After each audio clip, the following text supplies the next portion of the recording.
to our viewers. This is our Virtualahan TV. Definition is a Mm-hmm. Facebook Live mini-series that talks about the lives of person with disabilities to educate the public and create positive awareness towards various medical conditions.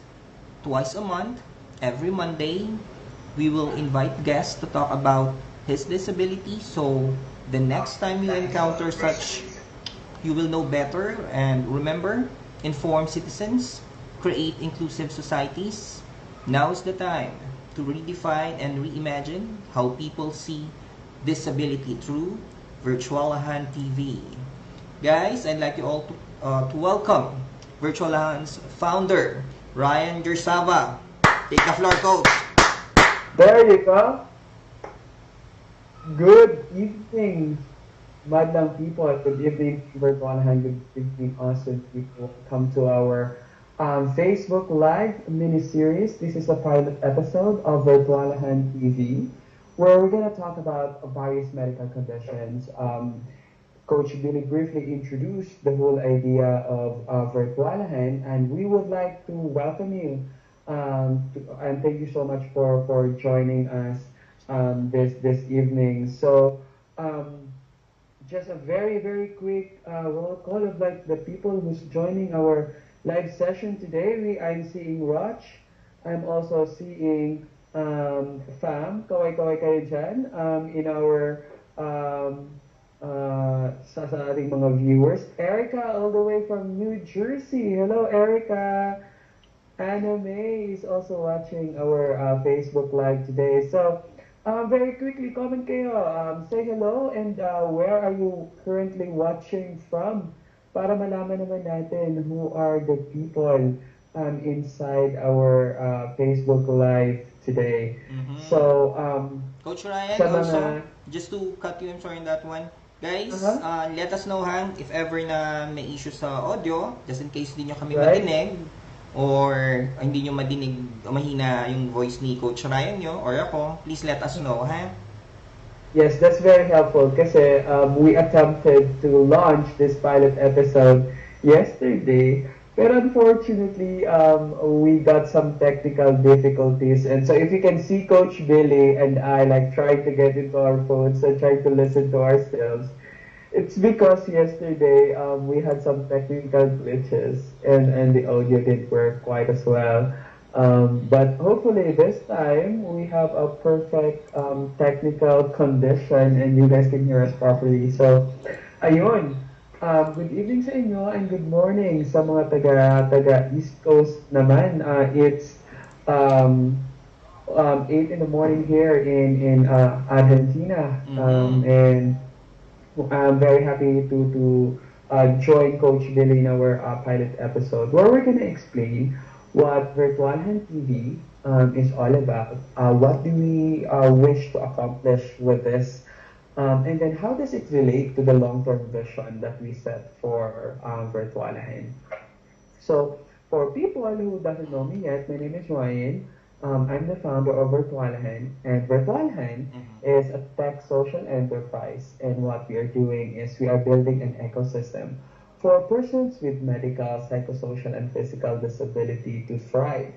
And we are known for our four impact formula, where in number one, we provide a digital skills training to provide capacity building for people to get marketable skills that they can use to apply for jobs in the digital economy.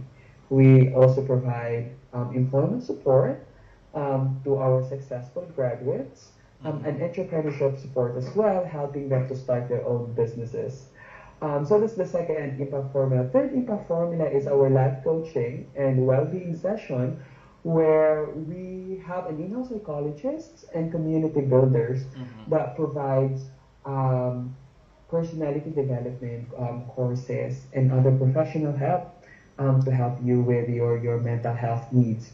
And part of like our impact formula, the fourth stage is community building, and this is where Virtualahan TV actually falls into. So in community building, part of what we are doing is educating people to redefine and reimagine how people see disability.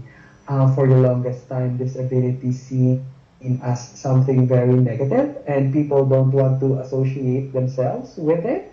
And one way for us to do that is to educate people, because we believe that education breaks down barriers. Um, Only through education that the divide between people with disabilities and people without disabilities will be crossed. So hopefully Virtualan TV will be your bridge into that. So this is a Facebook Live mini-series. Our original schedule is every Monday at 7 p.m. Philippine time, and we're gonna do that twice a month. So it's on the first week, and then after another week again, we'll have another guest that will be welcoming. So who are the people that will be joining Virtualahan TV? So these are Virtualahan graduates. So we'll start with Virtualahan graduates, because you can imagine like how diverse the Virtualahan community we have. So we're going to be talking about medical conditions like hemophilia, for example. We have the first and only known case of Noonan syndrome, undiagnosed Noonan syndrome in the Philippines. And not a lot of people actually knows about it. Even me as a medical professional, I haven't encountered all these like really rare medical conditions. And that's the main point why we are launching Virtualahan TV.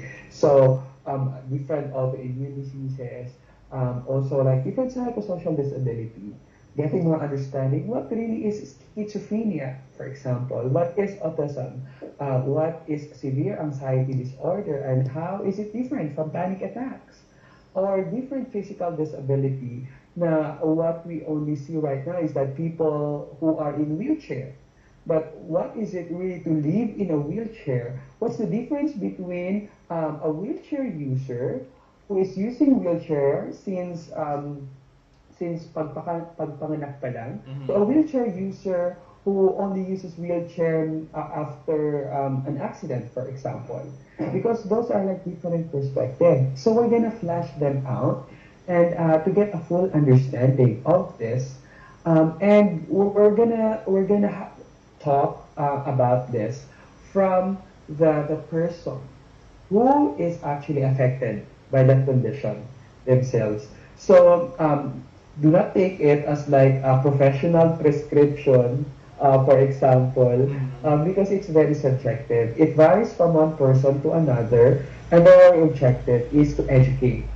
Para when you encounter such condition, next time, you will know better, right? And once you will know better, you will stop judging people, that, right, Coach Billy? Because like, for example, kay Coach Billy, a lot of people, maybe during early age, like would like, for example, kaawaan si Coach Billy kasi nasa wheelchair siya, but what they didn't know that like he is fully functional, even he is in wheelchair, and he can actually do more than what other people like limited him in their mind na kaya niyang gawin.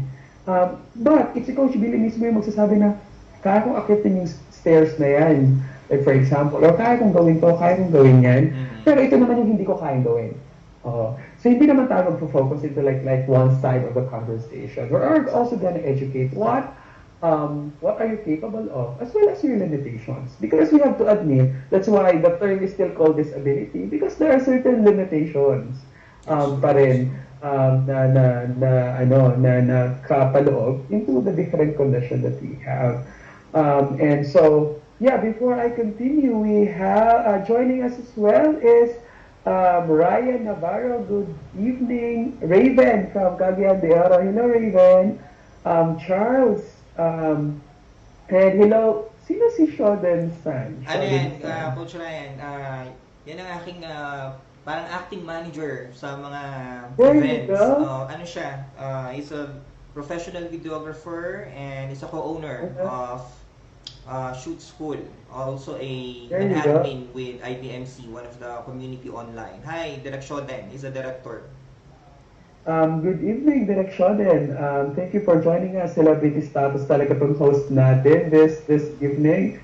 And we have Mitch, Coach Rose, and Cheryl is also joining. Mm-hmm. So yun, para sa mga kaka-join lang ng ating Virtualahan TV, we are talking about like what do we want to get out of this program, and how can an informed citizen shape a more inclusive society.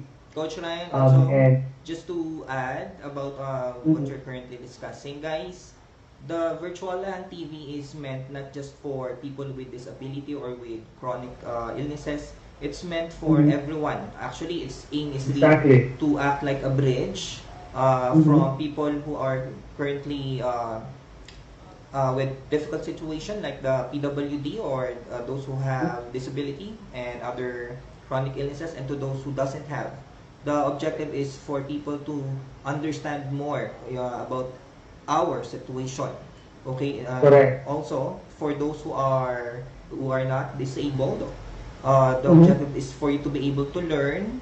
So the next time you encounter someone like us, like me, who's in a wheelchair, because as I've mhm, told Coach Ryan, every time I go to offices or mga events, sometimes nagkakagulo yung mga tao. They couldn't understand. Natataranta sila. They couldn't understand how to assist someone who's on a mhm, wheelchair. This is right. one of the objective of Virtualahan, guys, Mhm, to educate right. everyone. Go on, Coach Exactly. Ryan. Thank you. So ibang level siya ng awareness, Coach Billy. Ano kasi, meron tayong patient education na component dito, meron naman tayong like accessibility component. So teaching you how to help. Kasi normally, yan yung problema. Diyan mismo nagkakaroon ng miscommunication because people don't know how to help. And so they are put into the spot, they are put into a situation, and sometimes they have the best intention, pero nagiging discriminatory siya. Kasi, again, that's why we call each person a person with disability. Kasi hindi mo siya pwedeng mag-generalize. Hindi mo siya pwedeng mag-generalize na kung wheelchair user siya, parehas na sila ng need Mm-hmm. lahat. Or It's parehas na sila true. ng background. Kasi iba-iba din.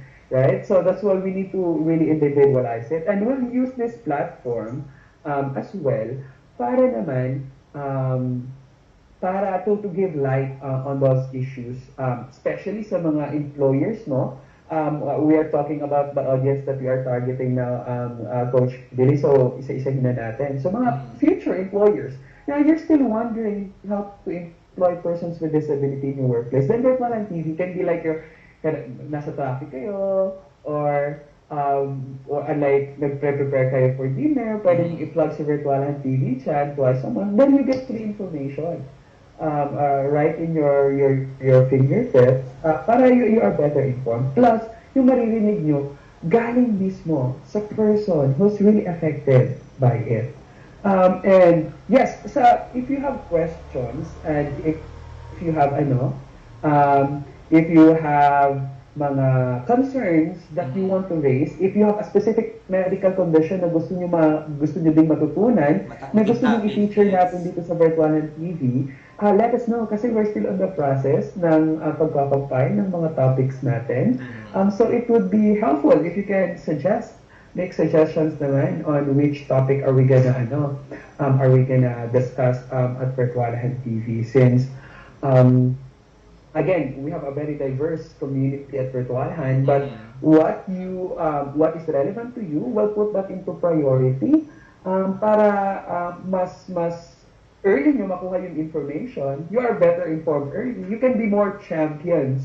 No, you are better as an individual kasi Mm-hmm. it's good to be really informed.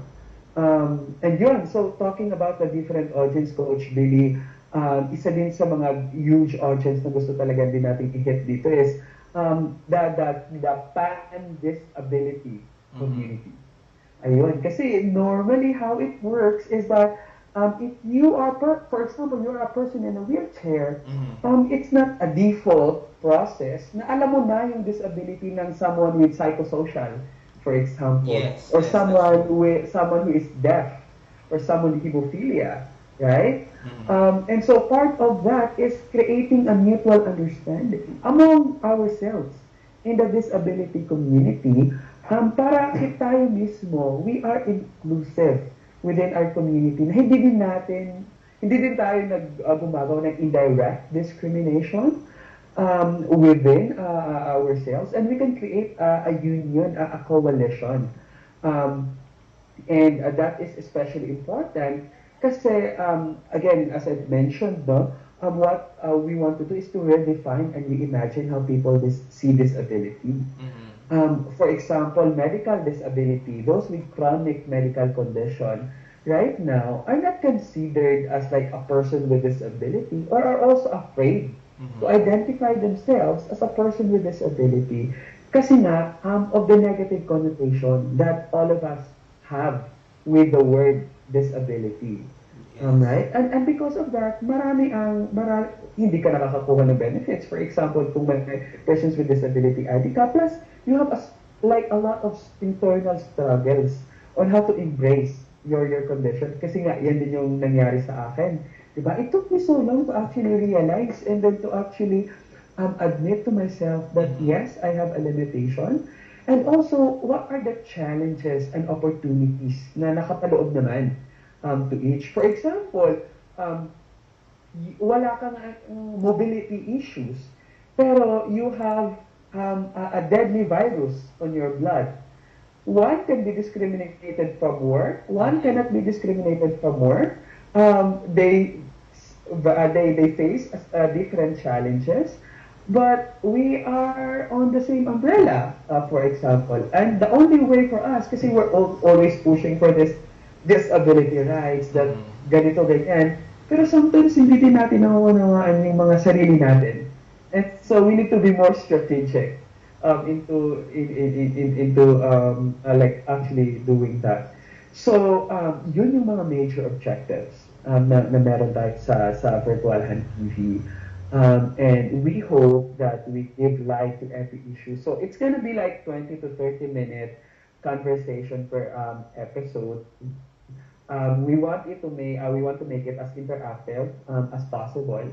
So please interact with us in our chat group. I mean, like in our dito sa comment section. Yes, Coach Billie, go ahead. Okay, just to add, since you mentioned yung interaction with the audience, guys, we will be injecting a Q&A portion. Every time we have a guest, maybe before we end the program, siguro kahit 3 to 5 questions, we will choose dun sa mga magsisend. Yung medyo valid na question naman, guys, hindi masyado related. Sige, go on, Coach. Thank you. That's right. Kasi we are quite ambitious with this Virtualahan TV. So all feedback and suggestions are welcome. Kasi gusto natin siya gawin na parang we want it to be as positive as possible and inspirational din, but most importantly, educational. So para siyang Ellen DeGeneres, na para siyang Daily Show ni Trevor Noah, at the same time, para siyang the Late Night Show ni James Corden, for example. Direction, and that is twice a month. So first week, first Monday of the month, and then third Monday of the month, yan yung schedule ng show natin. This time, 7 p.m. First Monday of the month and third Sunday of the month at 7 p.m. yun yung show. And then, yan ang, that's our schedule muna. And then we'll announce kung ready na ba tayo for weekly na show or kung mas maraming tonight. Let's do twice a week. Depende na yan sa ating mga audience and how much people are we actually reaching and how beneficial as well. Kasi kapag hindi naman fully relevant yung mga pinagsasabi namin dito, like you're just wasting your time watching us doing live something here, then it doesn't make sense as well, di ba? We're not going to like our perspective. Also, marami tayong magiging mga pakulo. You're welcome, Directionen. Like magkakaroon tayo ng mga promos, for example. So we're gonna offer scholarships sa mga audience natin who can answer some of our mga questions. So give us suggestions on how do you wish to interact with us, guys. Coach Ryan, andali lang ha, may nag-PM sa akin kasi tinatanong niya kung live ba talaga kayo? Bakit nasa daytime yung yung founder? Ano guys, wala siya sa Ayun. Philippines. Coach Ryan, sabihin mo, nasan ka? Yes, I'm actually 13 hours ahead. So live kami. Sobrang live po. Sino yung nag-PM? I can mention your name. Andito po Naiya. ngayon ako sa Argentina, sa South America. I'm representing our country po as a special guest for the Yeah. Youth 20 Summit.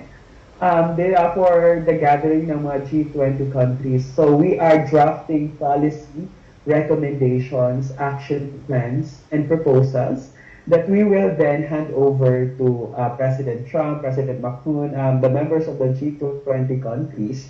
And my focus here is I'm the only one who is pushing for diversity and inclusion, pushing for disability rights. So I'm also not just representing our country, the Philippines, but I'm also representing Virtualahan, of course, but the global disability community. So I'm serving as the task force for our global disability community as one of the young disabled leaders to put the disability agenda naman sa mga world leaders natin who are members of the G20 countries. So that's why I'm here in Argentina until the end of the month.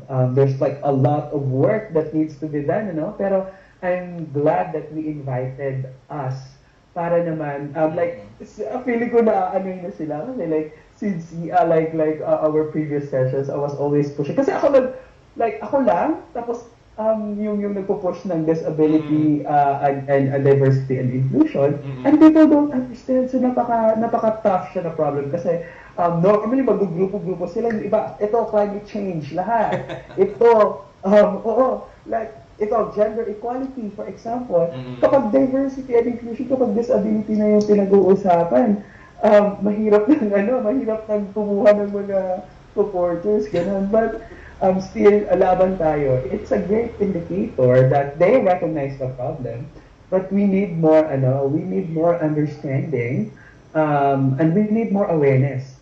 Kaya, actually, I need to go to our session in 9 minutes na. Kasi we are doing a case study naman. I'm gonna do a presentation tomorrow. So I have a talk, a special talk about Virtualahan and the future of work, and how we are going to influence our world leaders. Isa sa mga ambitious goal na nilagay namin yesterday in our session is to ask for a pledge or commitment for the G20 countries to hire 1 million persons with disability by 2030. So napaka-ambitious na goal. And to make it mandatory, as well, isa sa mga pinag-uusapan natin doon, yung to make it mandatory for the G20 countries, yung accessibility audit.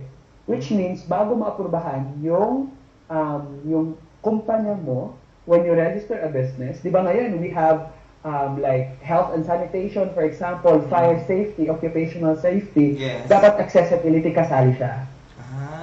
So before ka magiging SEC registered, sa inspection mo, dapat may ramp, dapat accessible yung building, otherwise hindi ka mabibigyan ng business permit. So yun yung mga agenda that we are pushing dito naman sa Argentina. So yes, having said that, we hope that Virtualahan TV will be purely and like highly beneficial sa atin and would help us to bridge, will serve as a bridge for us to create informed citizens, or like to inform our citizens and shape and create an inclusive society. Yun talaga yung tagline ng Virtualahan TV. Ayun, so Coach Billie, do you have any more questions, or ano pa yung mga dapat nating abagan sa next episode naman ng ating Virtualahan TV? Okay, just to give a heads up to everyone, we will be releasing a poster of the incoming guest on cue. Siguro at least a week away for you to have an idea kung ano ba yung magiging topic. If the person is have a disability or has a chronic illness, then it will be indicated, so at least you could prepare if you have any questions, okay? And we encourage everyone to come up with a ideal or a healthy question, guys, please, ha? Yung anything that you Mm-hmm. think that could help the audience. And also, of course, although we focus on mostly right now on Virtualahan graduates, who knows, maybe sooner or later we'll also be opening the doors to other people whom you think is ideal to be part of the Virtualahan TV as a guest. Um, Yes. I think I really don't have anything much more to say except that Mm-hmm. we will be uh, having the very first guest 2 weeks away from now. Okay, and we Mm-hmm. hope to expect everyone, and it's an open show. Anyone can participate. Also, if you like to be greeted, just indicate where you are located. Hi, I'm Mm-hmm. from Bulacan. We'll do our best to greet everyone, guys. Ayun. Thank you so much for joining us, some people. On a final note, we are inviting you to invite your family members and friends to share about Virtualahan and Virtualahan TV as well. Para sa next episode natin, mas madami na tayo, di ba? The more, the merrier. We're Yes. also inviting medical professionals. So, if you're a medical professional and you want to guest in Virtualahan TV, to give them a medical perspective about a certain medical condition, to talk about it from the lens of a medical professional, Mhm. please reach out to us. That's admin@virtualahan.com. ADMIN at VIRTUALAHN.com. Admin@virtualahan.com. Reach out to us and then we'll definitely get in touch with you and have you as a guest naman dito sa Virtualahan TV. And yes, to our awesome team, Virtualahan, who is watching, thank you so much for joining us. And we'll see you again in 2 weeks for our first ever episode that we will feature. So abangan ang ating mga graphic material Mhm. for that. And we're very excited that we are finally launching Virtualahan TV because, again, informed citizens create inclusive society. So thank you so Yes. much, everyone. Coach Billy, thank you so much for making all of this happen. Coach Ryan, thank you for You your time, are ha? making this happen, and we're very, very grateful that you're taking the lead on this project. And Coach Billy will be our host in Virtualahan TV. So exciting times coming ahead. Thank you, guys, and thank you everyone for joining us today in our pilot episode. Mhm. And yes, hashtag Virtualahan TV, hashtag Team Virtualahan.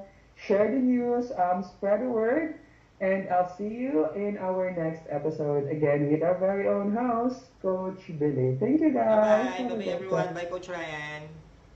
Bye.